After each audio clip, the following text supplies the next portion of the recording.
Welcome to Unraveling Midlife. I'm your host, Sarah Spence. Thanks for joining me as I explore my own midlife by speaking with inspiring people about theirs. This show overall was inspired by the midlife crisis, Western astrology transits, though it's not definitely all about astrology because of the range of people I talk to. At the end of each episode, you'll hear a music track by me that links into the discussion in some way. Today's guest is a total badass, according to her website. Described as pink meets Brené Brown. My interest was piqued, especially as the name of this show is inspired by the Midlife Unraveling essay written by Brené Brown. In a departure from my usual guests, this is someone I met at my day job, which is fairly far removed from the topics I tend to discuss on this show, or in most of my online presence.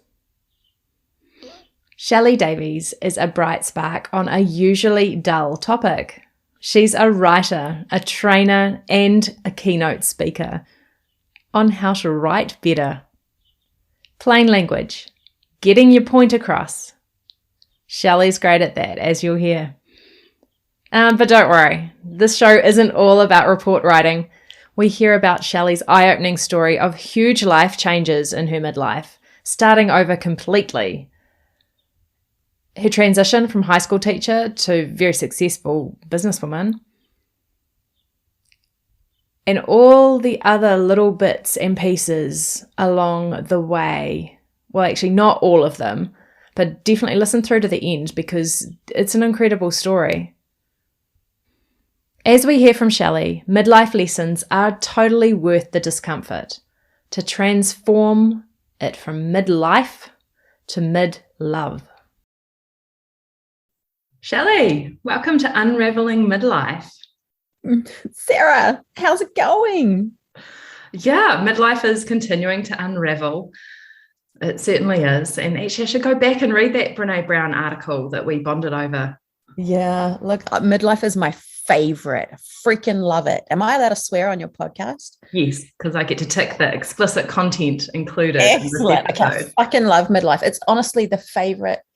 I remember in my 30s, I used to wish that I was 17 again. I used to spend a lot of time wishing I was 17 again because that was a time in my life where I felt free and relatively comfortable in my body and I didn't have demands on me.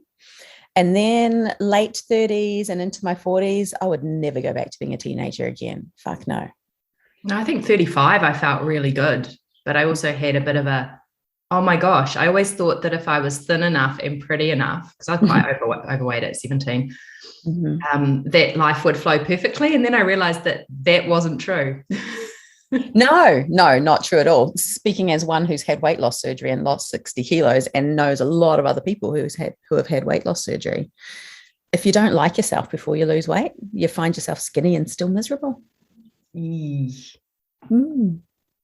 So I always tell people if they're thinking about something big like weight loss surgery, you have to do it out of love for yourself. You can't do it to fix yourself. Because it changes the physical, but it doesn't change anything inside.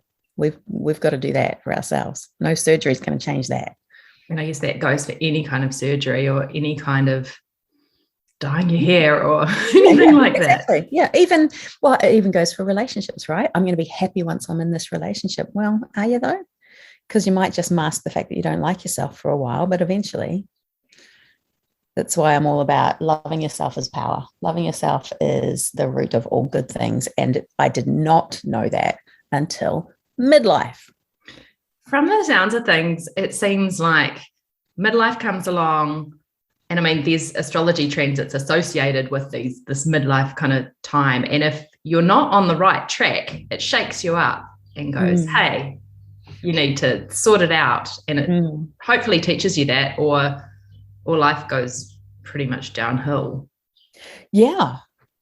I met a woman recently and she must have been in her 60s. It was in a training. And her total focus in life at that stage in her life was to be smaller and quieter. Ooh. She had messages, particularly from male co-workers, that she was too much, too loud. She needed to just be not. And I was oh my gosh, I just wanted to shake her. I wanted to take her home with me and not let her go until I had been like, your aim at 60 should be to be more you and to be unfettered and unconstrained. And I could not believe that she truly felt that her best personal development at that time in her life was to talk less, to not be as big. How about find something else to do without those particular colleagues? I was like, who's telling you that? And she's like, oh, boys at work. And I was like, fuck them.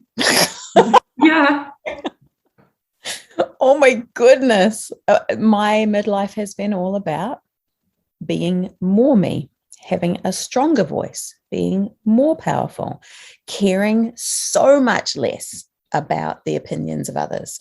I think that Brené Brown, and I haven't read tons of Brené Brown stuff, like I've watched her TED Talks and I follow along with some things, and that's enough for it to be absolute truth for me. There's so much truth in those small points. I don't need to read all her books and drink all the Kool-Aid. I'm already in there.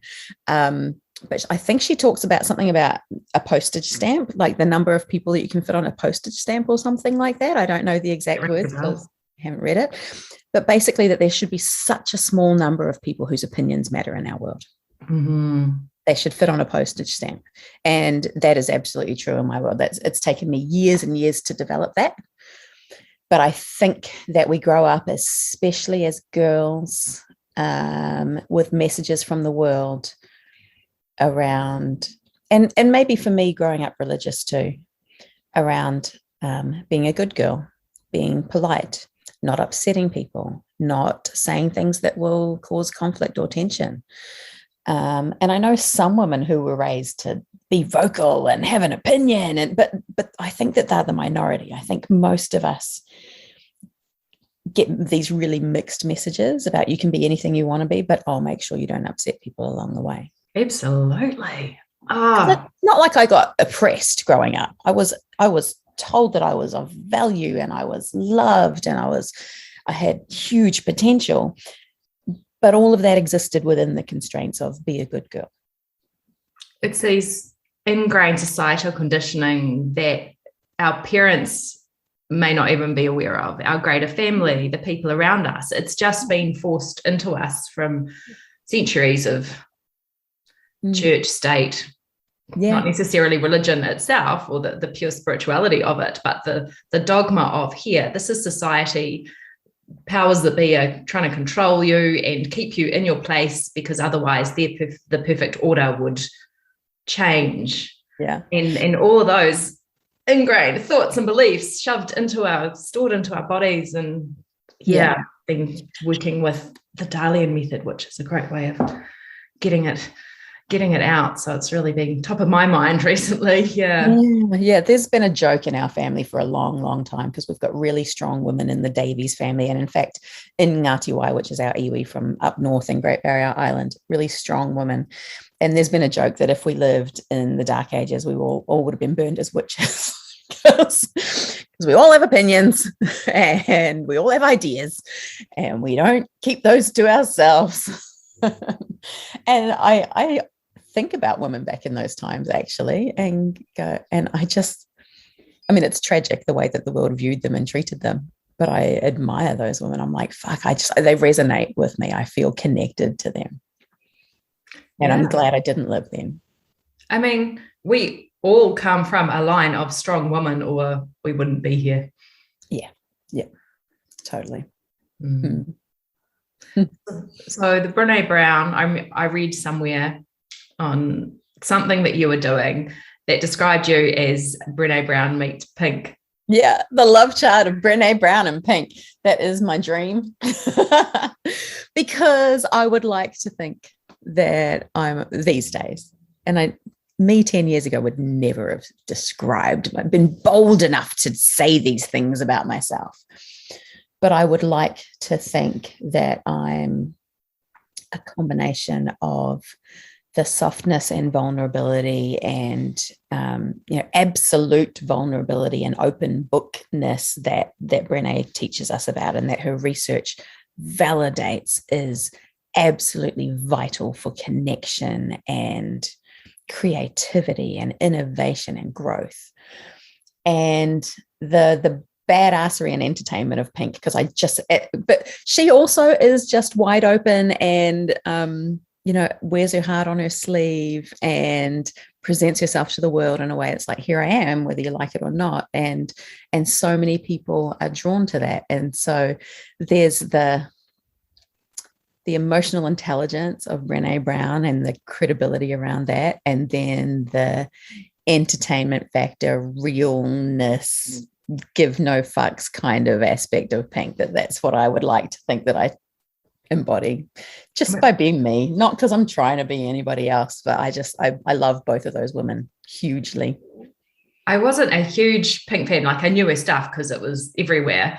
And then I was doing partner dancing, Ciroc, and we did a team routine, and it was an all girls team routine, and it was To You in Your Hand. It was basically like a big middle finger. Oh my gosh, that must have been so fun. It was great. Yeah, I love it. I have to admit that I've seen her in concert about 5 times, and I usually just cry. Her music and her words and her presence on stage just kind of crack me wide open. I don't know if that makes any sense, but maybe I think that I'm Pink because we have the same Myers-Briggs profile. Oh, what's that? Well, from 16 Personalities, it's called The Entertainer. I can never remember the ENTJ or whatever those things are. It's The Entertainer. I'm not that one. I can't remember what the word was, but it wasn't The Entertainer. It was something a little bit more. No. Can't remember. Would have to look that one up. There's a lot of kind of aspects of the heart, the gut, and the emotions, being driven by emotions, being really present in the moment. Those kinds of things. That's me. And what I think is cool is that throughout midlife, I've learned more and more about those things, and I've been able to lean more and more into them and leverage off that. I think that maybe women get afraid that if we lean more and more into our true selves, that's going to cause some harm or some upset, that we'll lose people, or it'll affect our careers or something. And of course it totally does, but anyone that it alienates, I don't think should be sticking around. I don't think we should want to keep those people around, even if they're our family members, because if you can't be fully who you are and have the people around you accept you, then there's no alignment. And I don't think that that's useful to have them be a big part of your life. If that means we need to change jobs, change careers, go in a different direction, move towns, I've done that a few times. Yeah, I certainly have. Yeah. It does make life exciting and challenging. So it all more important. Excitement. I need excitement. I need variety. I need excitement. Can I tell you when it all started to change for me? Can I tell you the story? Absolutely. And then you can tell me if that aligns with any of my, what are they called? Because I'm clueless about the astrology stuff, like transit. So I sent you through some transit dates. So some of the midlife transits everyone goes through, because you have the snapshot of the sky, i.e. your natal chart, it's called, when you're born. And then at different times through life, the planets are doing their thing, going around, and they start making angles to where you were where they were when you were born.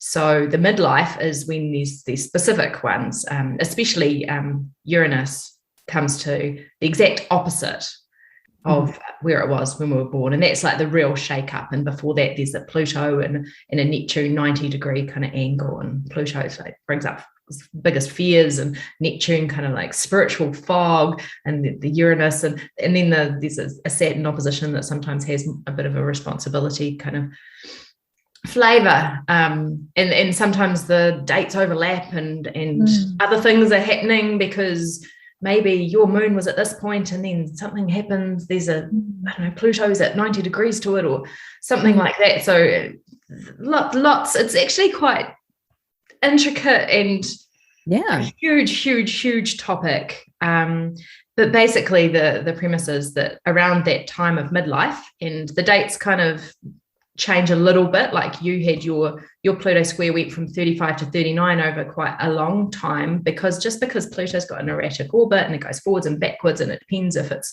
the point where Pluto goes a little bit faster over that point, or yours it kind of came back and forth a little bit. So it is quite a science. And even when people go, oh, that's just a whole load of BS, once you start to look into it and hear some, oh, well, that happened, when you get a good astrologer who says, well, did this happen, the kind of thing happen at this age, blah, blah, blah, you go, whoa, hang on, maybe there's something to this. And that's where I kind of got hooked in. So I know that I sent you some of the dates, worked them out for you, and it was that kind of late 30s period and then that early 40s, and that's what happens for everyone. Your Pluto square was 35 to 39. Mine was 37 to like into 40. A bit different for everyone, but you had some quite big changes happen in your life. You wrote your own midlife unraveling, a la Brené Brown style. Even you don't have to go into that, but it impacted you. It's my story. It's huge, and I'm very, very committed to living my life really openly, in the hopes that can help other people feel strong and brave and not alone. And so I'm totally an open book. And so, like you read in the story, and it was August 2012. So you can tell me how that aligns to things. That was a real turning point. Although the year 2012, from February or March 2012, leading up to August, I was definitely in an unsettled period in my career. Right in the middle of your Pluto square. There you go. So in this transition kind of time. And I wouldn't say that I chose to be in a transition time. A number of things fell into place. The job that I had was fixed term and it didn't roll over. And I thought, okay, well, I'll try and do some contracting. I never would have chosen to start my own business. So it all kind of fell into place. And then like I wrote in my own mid-love story, I got really, really horny, which just sounds so gross, but I was craving physical affection. As a single mother who had been on my own for about 7-ish years at that point, and not dating, not anything, and really religious. And so you want to have companionship, you get married, and which I'd already done twice, and that was all pretty shit. And I was like, no, I'm done. And there was absolutely a period of build-up where I was just like, I am gonna like eat myself alive if someone just doesn't touch my skin. Like, I just want to be held. And this morning, in preparation for our conversation, I actually went through an old journal back in that time, and the amount of times that it was becoming more and more obvious that this was building. And then I was at a big work meeting and I was bored and I texted my friend, and hello, next thing you know, this is a booty call. And it was just so out of character. I had never done this in my entire life. And now we're 9 years later. What is it, September? Just over 9 years later. And he and I are still together. And now we have bought a house together last year. And I mean, it's crazy. I would never have seen this coming. But yeah, you could probably say that was the planets doing that, right? Like, that was definitely influencing me. So I changed jobs. I got together with this beautiful man, and I left the religion that not only had I been in my whole life, but my family had been in for 5 generations. So huge turning point. And I was 38 or right around 38. I can't count. Was I 37? Okay. About it's not a prerequisite for the podcast episode. Okay, good, lucky, because I do words, not numbers. And that was the turning point for me. And I've always told people that I'm a late bloomer, because I kind of didn't question anything until I was 38. I would like to think that I was a strong, confident, articulate, aware woman, but my way of existing in the world was pretty much predetermined in a lot of ways, and I just never challenged it.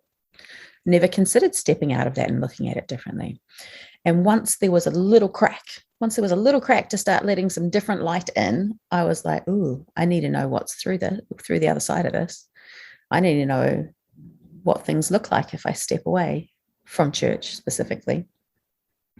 And what it looks like is awesome. Freaking love it. It's just been non-stop growth ever since. Did a lot of people drop out of your life at that point, or were they accepting of your choices? I walked away from a lot of people. So absolutely no one deserted me or cut me off. No one. There was a level of discomfort amongst my family, my siblings and my parents. But they're good people, and they worked through that themselves and didn't make it a me problem. And I also didn't make what I was going through a them problem. So we each we took a little bit of space for a couple of years. But I walked away from my entire social network because they were all at church, and because I wasn't ready to, I didn't know how to exist with them anymore. And so I just walked away while I was figuring things out. And some of those people have stayed in my life and some haven't, but none of it has been being rejected. It all just kind of happened quite organically. Wow. And so was that around the same time as you stepped out and started your own business? Yeah, it all happened all at the same time. So started moving into my business in February, March 2012. Left church, got together with Mike, walked away from my entire social network in August, September 2012. Yeah. And so then for a year, I remember that I relied on Mike for all of my emotional needs that first year while I was finding my feet. And after a year, I realized, oh, this is not sustainable, because I don't think any of us should rely on a single person to meet all of our needs. Mm-hmm. And then I was like, well, fuck, how do you make new friends at 38, 39? Like, is that even a thing? What do I do? Like, will you be my friend? Like, honestly, I remember really consciously going, how do I do this? What does that even look like? These days you find Facebook groups dedicated to that kind of thing. Right. Yeah, exactly. So because I'm lucky enough to meet a lot of people through my work. Also, hang on, let me just get, when was it?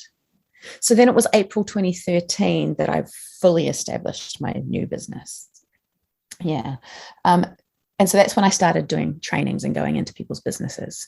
And I realized I meet amazing people all the time, like full groups of amazing people multiple times a week. And I was meeting cool people and going, oh, that's so cool, and then going home.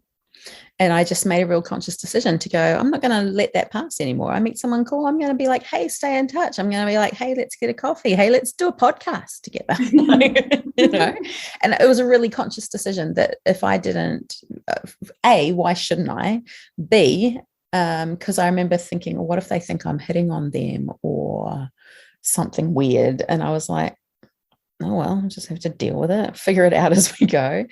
And I've got the coolest network of people now, and they're all like-minded, and they're smart, and they're self-aware, and it just keeps growing. And I love that. So made that happen. Yeah, I'm finding that I'm making more friends through work more recently, whereas when I was younger, I was definitely, I guess I was living in a bigger city, and I was always meeting more people through my hobbies, and I still meet a lot of people through my hobbies. But especially at the workplace that we managed to meet at, a lot of them are all kind of friends with each other, and I'm like, wow, that's quite cool. I haven't really come across that so much, but it is a nice place to meet people because you do get that kind of like meeting of minds as well. Yeah. It's the cheese and crackers that does it. Yeah. Yeah, this workplace is pretty good with cheese and crackers in the morning. The biscuits in the afternoon, not so great for the waistline, but yeah. There's something about the culture of the routines, the traditions, the meeting together that changes it from, we're just coming to work and doing the things that we need to do and then going home to be our real selves. I think it opens the doors to those moments of being our real selves at work. Yeah. We haven't actually talked much about your business, how we met through. I mean, you were running a training session that I was part of. Like, so you actually had a really great story when I asked you how you came into doing your business. Mm-hmm. About someone just kind of handing it to me. Yeah, I was like, no, okay, come on, universe, I'm ready. Yeah. So I didn't plan it. In fact, if you had asked me at the time or before the time, I would have said that I had zero interest in running my own business. And that's because during my second marriage, my husband and I were on a farm, and the experience of running the farm and the feeling of financial insecurity, just the risk. I came away from that. I mean, it didn't help that I walked away from the marriage and had to file for bankruptcy as part of walking away from the marriage and the farm, right? So that didn't help. But I would have said to you that I wanted the security of being an employee. I liked that security. I didn't want to take on the responsibility of what it's like to run your own business. And so, voices from people who haven't paid. Having said that, though, I would never go back to being an employee now, ever. So clearly the time needed to be right, and that's Pluto to thank, I guess. So I was in that transitional period of being employed part-time and trying to go out contracting, doing writing, editing, proofreading contracts, because I'm a writer. I'm high school English teacher, university English, or writing and composition and rhetoric and research writing kind of background. And so I thought, well, I'm good at these things. Surely someone might pay me, since I don't have a full-time job anymore. And my part-time job was teaching. So I've always been a teacher and a writer. And then my Nana called me on her 89th birthday, and she wanted me to stand for our Hapu Trust Board on Great Barrier Island. So she wanted me to get into Māori politics and represent the whānau. And it was the last thing on the planet that I wanted to do, because I was a single mum of 3 kids. And literally on the day that she called me,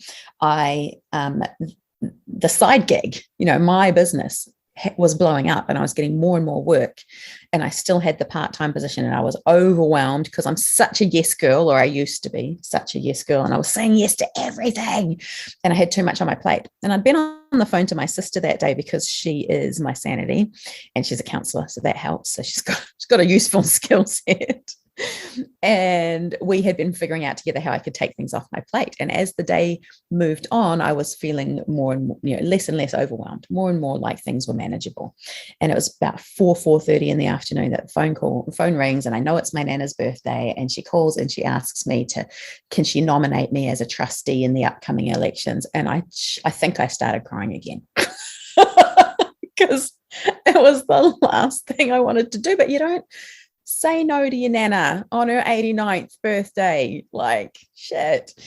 And anyway, the moral of the story is listen to your Nana, because that meant that I found myself over on Great Barrier Island for one of our trust meetings. I got onto the board, and there was a man who we had hired to write a document for us, and he wrote this document in plain language, which is something I had never heard of before.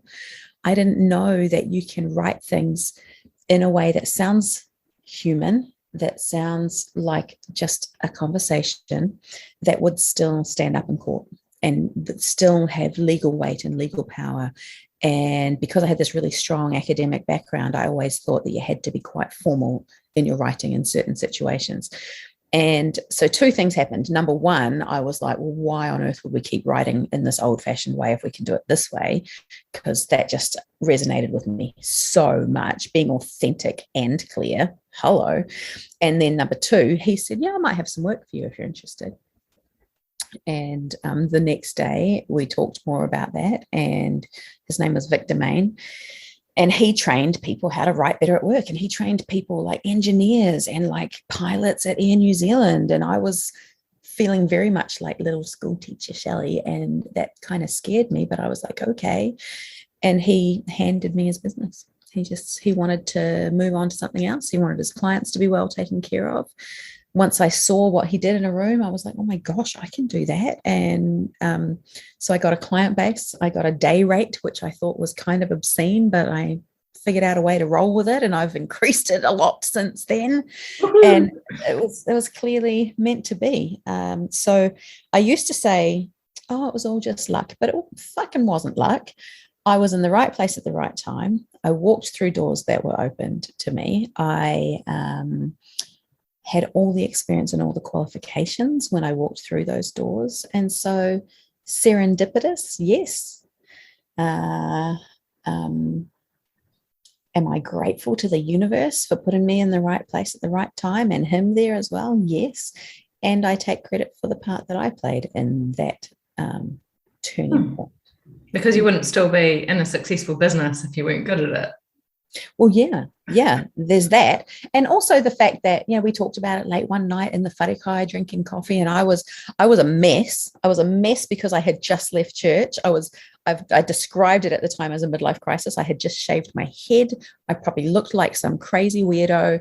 I didn't want to talk to him, but he came in and sat down, started talking to me, and we kind of found these points of alignment quite quickly. And then the next day I followed up. The next day I was like, "Were you serious about that? Okay, well then now what? How do we do this?" And so I followed through with that. I also just he gave me advice. Start a business, set up a company, get yourself GST registered, set up a website, and I was just like, boom, did all the things fast. So a website. Take all of the, do those things. And so I did, and the rest is history, I guess, but really fun history. Yeah. And now I've just launched the School of Unprofessional Writing, which I am so excited about. Oh my gosh, because our ideas about professional writing are just holding us back. They're holding us back.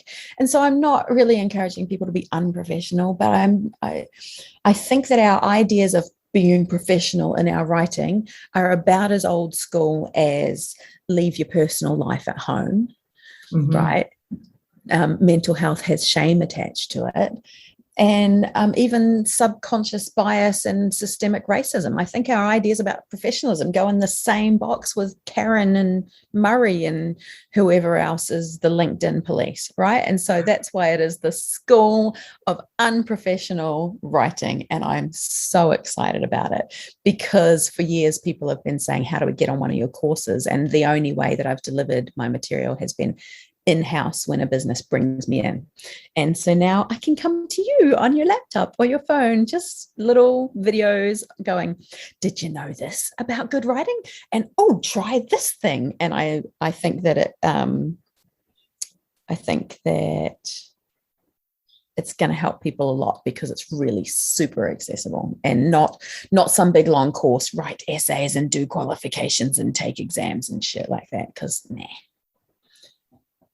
just on a day that you feel like it, you could watch one little video where I teach you about the active and the passive voice, and that could make a huge difference. And you might not want to come back and watch another video for a month.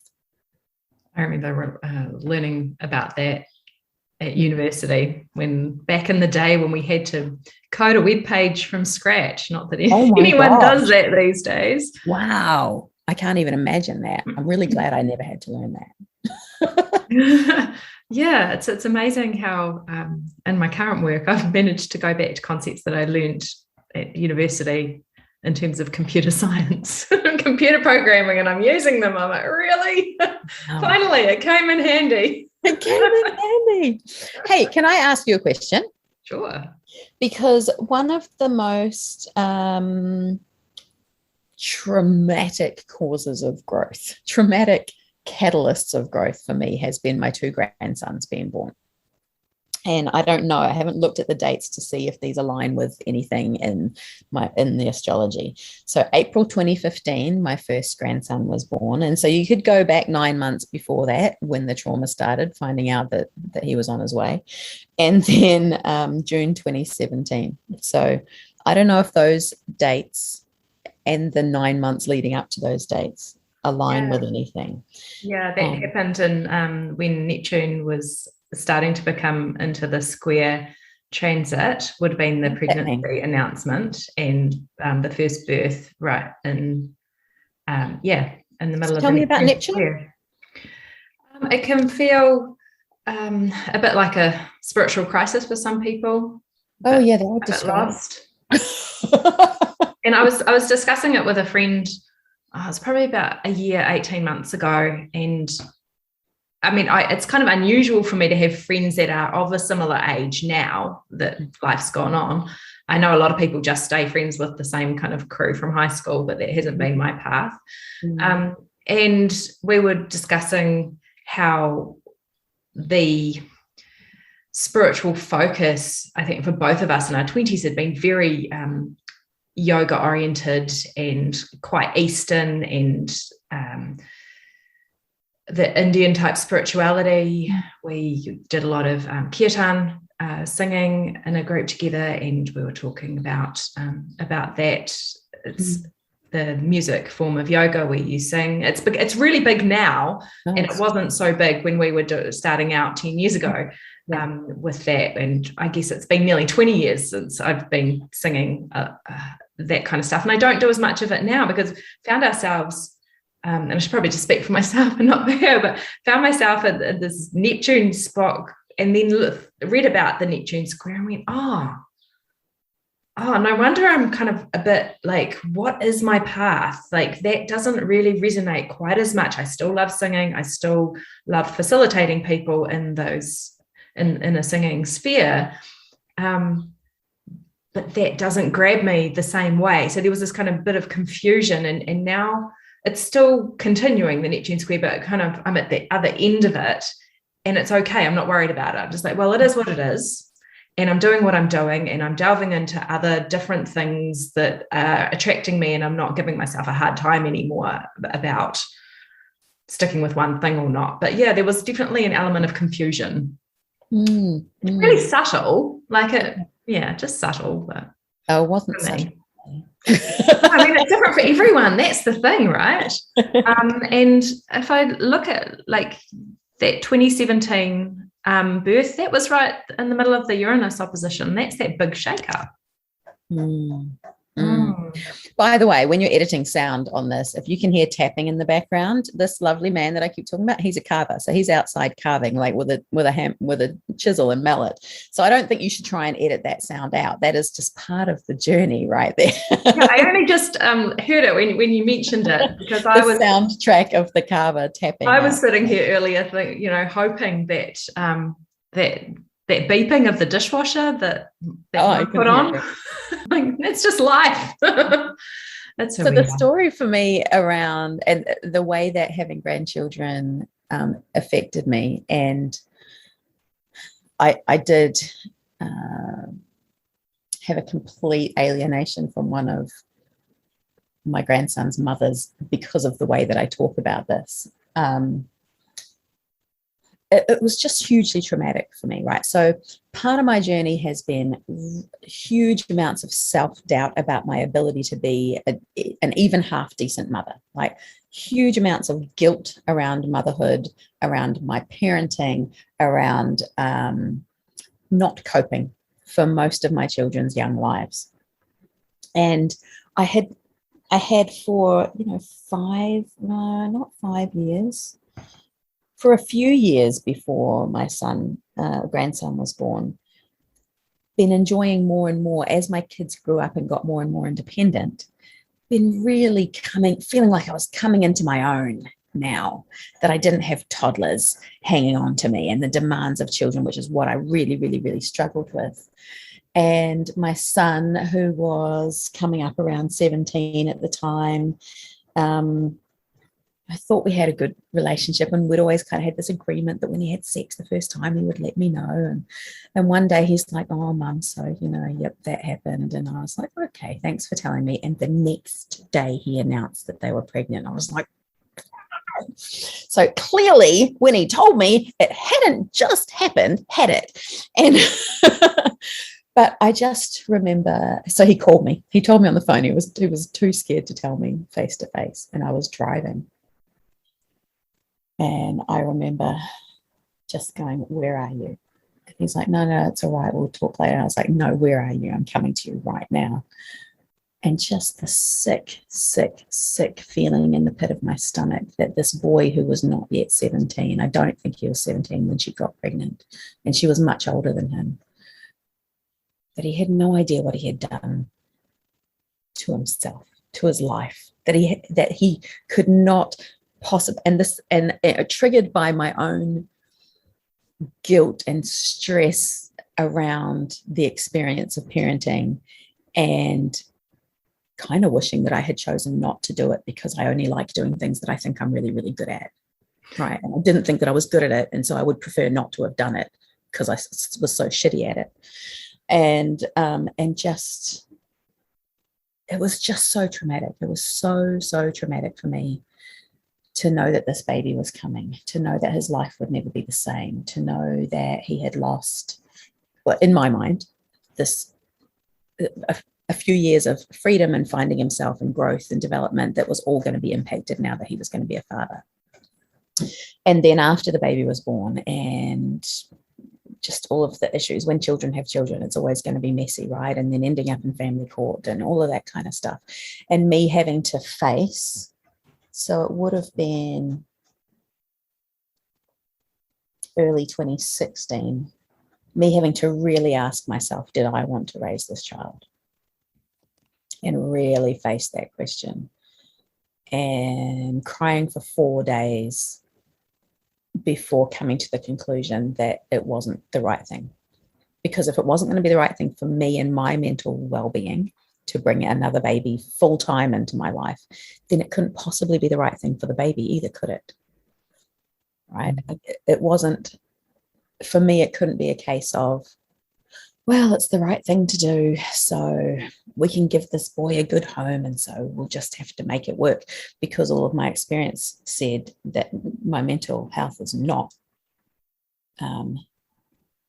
that having a child, a baby in the home is so demanding on me that I don't function well. And so why would I choose to bring a baby into a situation being raised by someone who's not well? But that was hard. That was a hard decision. I'm glad that I made it then, because 2 years later, he fucking did it again. And I was, and I was already like, well, you know, I'm not raising this one, so I don't have to go through that decision-making process again, do I? Wow.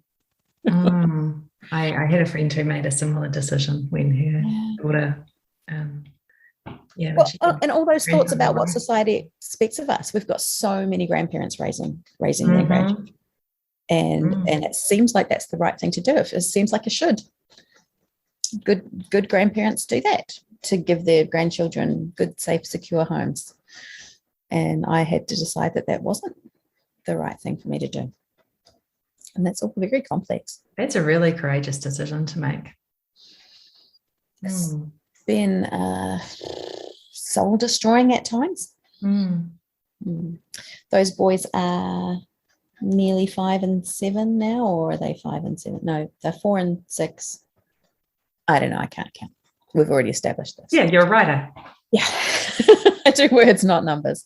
They're beautiful boys, and they're glorious, and having them in my life, just being purely focused on me, has been a huge challenge. So many layers with life. Wow. I know I'm in the middle of my midlife, but yours really sounds dramatic. It feels that way. It feels that way because I've only given you glimpses into tiny parts of it. Like, I haven't talked about the daughter with the whāngai adopted daughter who I brought in at her age 22 after 22 years of trauma, and supporting her. So that's been 5 years now of having her in our lives, and that's been an entire journey of all of its own. I haven't talked about my son's addiction and the related periods of suicidality. Haven't talked about my partner's son committing suicide. So it does feel dramatic. It really does. But also, and so there have been times where I'm like, am I just some kind of drama magnet, because I'm a Pisces, or like all these questions that I ask myself. Is there something that I do to draw? But no, I'm just living life. And I think I think that lots of people have this much in their lives, but not everyone talks about it as openly as I do. I think that the longer you live, the more shit goes down. The bigger family you have too. Yeah, for sure. And I can't, sounds so cliche.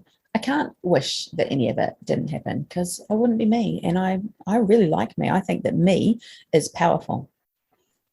And I think that's good for my family. And I think that that's good for the world. I think that I've got something to offer. And I wouldn't have the same things to offer without all of that. It's true. I'm just taking a quick look at your chart. Yeah. Your beautiful Air Grand Trine, which I also have one. It means you're a great communicator and a great talker. And yay. Yeah. Funny that. Yeah. Yeah. Well, I guess it's like the dramatic metamorphosis of all the stuff happening, and how we started this conversation with you being, well, you know, it's the midlife crisis, but it's the mid-love. Yeah, it so is. Peeling back the layers of things that stop us from fully knowing ourselves and fully loving ourselves. I know that I will always keep learning more and more about who I am, but I think that I have a pretty decent hold on the reality of who I am across the entire spectrum, from strengths to challenges and everything in between. And I can truly say I love all of those parts, even the parts that are real challenges, even the parts that I think are dark, and that I'm continually trying to love my way through and love while they blossom into more beautiful things and less dark things. And I don't know if that can happen before midlife. I just don't know. I don't know if we can do that. Well, you've got Pluto about to come over your natal Venus. That might be interesting. I'll check in with you in a couple of years. What do I need to know? Pluto's transformation, and Venus is, you know, beauty and creativity and maybe love and cool. Yeah, cool. More transformation coming. But I don't see how transformation can stop. I don't want to get stagnant. I agree. I totally agree. And what I have learned from my studies in astrology is that there's some of us who our from an astrological point of view, our charts are set up, and yours is a bit like mine. You've got planets all over. It's not like everything's just in one corner like some people's charts. And it just happens that there's always something continually happening. There's continuous learning in life. And I mean, let's be real, we wouldn't want it any other way. No, I wouldn't. No, not at all. Alicia Mackay is someone I went on a speaking tour with earlier this year, and she's a strategist. She's only 32. She's amazing. And she tells a story about, like, who would want to read that novel about the person who lives a pretty safe life, and then they did dishes, and then they raised some happy children, and then they died? Like, that's not a story anyone wants to read. Like, there's nothing exciting in that. Except we're brought up that that's how we're supposed to live. I know. And we spend all our time through all the periods of stress or unsettledness or the global pandemics or whatever, waiting for that to be over so that we can have peace and calm. And I'm like, no, fuck peace and calm. There's always going to be another thing. The thing is, can we find peace and joy and contentment while the things, the next thing and the next thing and the next thing, keep coming down around us? Because they will keep coming. And if we always wait for this current thing to be over, then you're pretty much fucked, because there will always be another thing. So our challenge is to love ourselves regardless of what's going on around us, and to find contentment in who we are and what the world has to offer, while those things keep getting thrown at us. And I'm the first that to say that on any particular day I might be crying in a corner somewhere, right? I'm not saying that I'm always full of peace and calm, but I always know that it's there to come back to. There are ups and downs, and as long as predominantly I can find some joy and some self-love, then we're all good. But I still go there with all the feelings. I would hate for someone to hear me talk like that and think that I've just got my shit sorted, because I haven't. Who does? But I do think that we need to have our eyes wide open and not be keeping happiness or success or contentment or well-being over the cognitive horizon. That whole idea that I'll be happy when, or I'll take better care of myself when, or I will rest when. I'm like, nope, But we can't. We have to figure out how to do that now. Yes, we do. Well, yes, we are. Yeah, we are. We are. Yeah. Yeah. So there you go. Wow. Hope that helps. That was just like the perfect quote. Oh, the perfect quote. Well, feel free to quote me on that. I will quote you on that. And I've got a book coming out shortly called Lessons in Badassery. Lessons in Badassery. I was wondering if the word badass was going to come out in our conversation. Look, I previously published it as Good Shit I've Learned, and that was self-published and just kind of an experiment on what can I do all by myself. And then I wanted the exercise or the that's not the right word, the experience of working with an editor. And so this is basically the second edition of Good Shit I've Learned, Lessons in Badassery. And it really is just little glimpses into moments in my life where I learned something. Because people started going, how did you become this Shelley? Like this person that we see now, how did this happen? And I was like, I don't know, I learned some good shit. And so I decided to just tell a few stories about moments where I learned things, like as a school teacher, as a secondary school teacher, early in my teaching days, having these boys be like, Miss, can we go back to the class and do the blah, blah, blah? And like we were coming into the school hall, and there were hundreds of kids all crowded around, and they were just kind of like, oh, Miss, can we go do this thing? And I was like, no. And they took off to do it anyway. And then I heard this other voice just be like, oi, you two, get back here. And I turn around, it's this little old lady, right? Tiny little old lady with this big loud voice. And and I looked at them, and they turned around and they slumped back. And she leaned over to me and she was like, they can smell fear. Just act like you're in charge, and you are. And I was like, fuck, what a good thing to know. Just act like you're in charge, and you are. And that is a lesson I have taken with me from that moment on. This is another really good quote. Okay. There you go. Good shit I've learned, or Lessons in Badassery. Yeah, like that. So exciting that Lessons in Badassery is coming out, and you've got your new course launched. And I just can't highly recommend your website enough, because it's one of the best written, entertaining websites that I've looked at in quite some time. Yeah. So please, like, honestly, it's and you can get that little like free course with little tips for writing, which is great. But I really liked your timeline of like just the way you wrote about your past. I told everyone at work, did you click on that link? Because there's some really good stuff on that website. Oh, thank you for that feedback, because, once something's been in place for a while, and me being me, thriving on change, it starts to feel old. But I have to remember that when you go there for the first time, it's not old for you, it's just old for me. So people can look me up on shelleydavies.com. Make sure that you don't put an extra E in the Shelley. Or you could look at my courses on unprofessionalwriting.com. I've got a TEDx about plain language. There was something else I was going to tell you about, but that I guess that will do for now. Or maybe later on in December when I go on my next speaking tour, which is called Get Your Shit Sorted. And it's a tour that I do with Lance Burdett, who used to be a crisis negotiator, and Alicia Mackay. And that is currently the most joy in my world, being on stage with those amazing people and just talking to others about how to cope with what life throws at us and how to love ourselves. That's my joy too. So lots going on. Awesome. I look forward to that. Hopefully it's coming somewhere near me and near you, whoever's listening. Yes. In December, I can tell you now, in December of 2021, we are going to Hamilton, Tauranga and Taranaki. Cool. So all you people in Aotearoa, New Zealand, who are in those areas and can travel to them safely, please come. Sorry if you're overseas. I don't think our borders will be open by then. No. Well, there certainly won't be any space for you to go into quarantine. It's topical right now.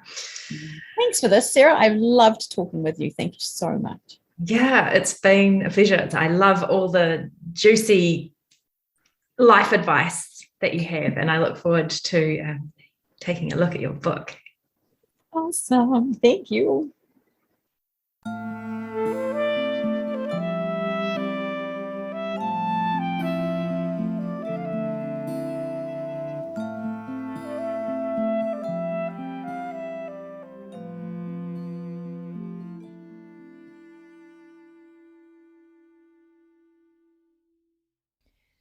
When it comes to my music track, I'm getting scarily close to needing to start the new daunting learning curve of recording my own music at home and making it sound good, instead of sneakily relying so far on studio recordings from past albums. I admit it, I'm a perfectionist, which is both a blessing and a curse. Now that I've announced that to the world, maybe some of you can encourage me on it, so that I'm not dipping into past recordings quite as often. The song for this show is a live track. It's from a small boutique festival in the Bay of Plenty, Aotearoa, New Zealand. The delightful Festival of Body and Sound. It was a precursor to the Little Yoga Festival. Unfortunately for us, neither of these festivals are currently active, though good memories definitely remain. This recording was towards the very beginning of my Pluto Square transit, which was the beginning of my midlife crisis or unraveling, and actually the second song I ever wrote while I walked the mountain valleys of Aoraki Mount Cook in my university summer job many years ago. So both the writing location and performing location bring a smile to my face. And I'd like to say special thanks to Druva for the excellent sound that made this feasible to share.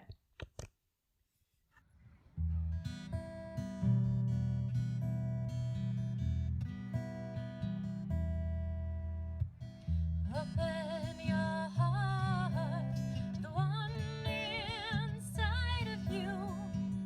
Look to your life and live and learn. Open your soul to the past and the future. Be yourself, the unfolding fur.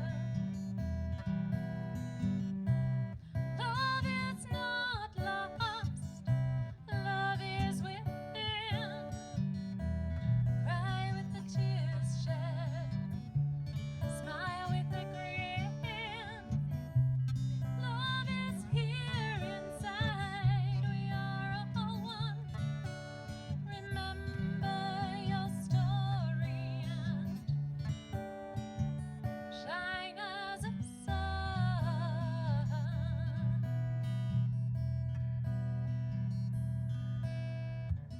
Deep in our history, over the years, we learned little secrets about how to live. They taught to us blindly gifts from the source, all about receiving and how to give.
Unravelling Midlife is brought to you from Aotearoa, New Zealand by www.sarahmarlowspence.com. Theme music is by Sarah Marlowe Spence and Saraswati Marie Willis, and art by Samantha Hepburn.